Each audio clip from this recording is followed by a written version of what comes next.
Yan ang mga taga Danao. Birthday tribute nila para kay PRRD today, March 28. Today is a day of our hero, Rodrigo Roa Duterte, birthday today. Alright, yan ang mga taga Danao. Tingnan nyo, oh. Tribute birthday nila, rally, oh yan. Danao, Cebu City. Nagkakaisa ang mga taga Danao. Yes, Danawanon's birthday tribute to former President Rodrigo Roa Duterte. Yan yun. Tams nyo. Marcos Jr., bangag, kabahan ka na, hayop ka. Ngayon po ay March 28, birthday po ni PRRD.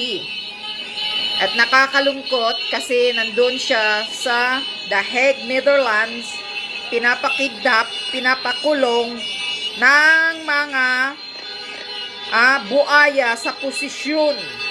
Gusto nilang mamayagpag sila sa posisyon ng nasa gobyerno ngayon. Kaya itong mga taong bayan ngayon nagkakaisa at gigil at galit. We demand to bring him back. Bring Duterte back in the Philippines. Yun ang demand namin. Kapag hindi bitbitin, maiuwi si PRRD, ay wan ko na lang. Babaliktad ang mundo. Tapos na. Ikaw bangag Marcos Jr., huwag mo nang hintayin na magalit ng tudo ang mga Pilipino. It's better resign before na makita mo ang hindi mo dapat makita na mangyayari kapag sobrang gigil at galit na itong mga Pilipino ngayon. Dahil sa ginagawa ninyong mga pagnanakaw, ginagawa ninyong kung saan-saan ninyo nilagay ang pera namin mga taxpayer, tinatakpan ninyo dito sa ginagawa ninyong pagpakidnap kay PRRD. Kasi ang akala mo, Marcos Jr., makakalimutan na namin ang mga pagnanakaw ninyo, ang mga kagaguhang ginagawa ninyo sa pera namin, mga taxpayer. Wala kang infrastructure. Mismo si Sara Duterte nagsasabi, wala kang infrastructure, wala kang nagawang building sa Pilipinas. Pero nasaan ang pera namin? Malaki ang budget. Ito lang ang the first in the history na malaki ang nilagay na budget sa DPWH. Kasi sila-sila lang yun mga kontraktor.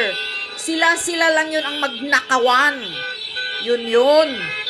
Kaya nilagyan nila ng pinakamalaking budget ang DPWH.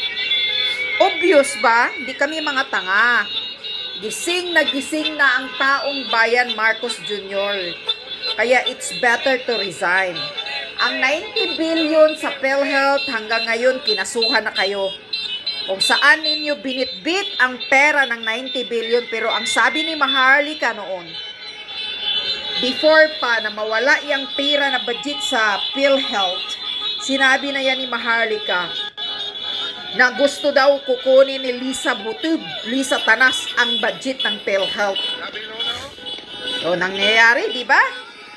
Biglang nilipat ang 90 billion na budget ng PhilHealth, subsidiya ng gobyerno para sa mga mahihirap.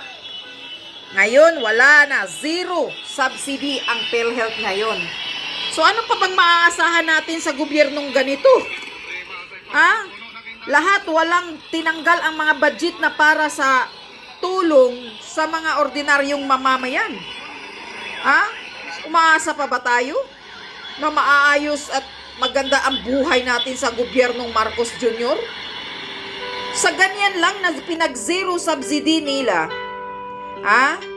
ang PhilHealth, wala silang pakialam sa taong bayan. Nagpapakita lang yan na wala silang pakialam sa atin.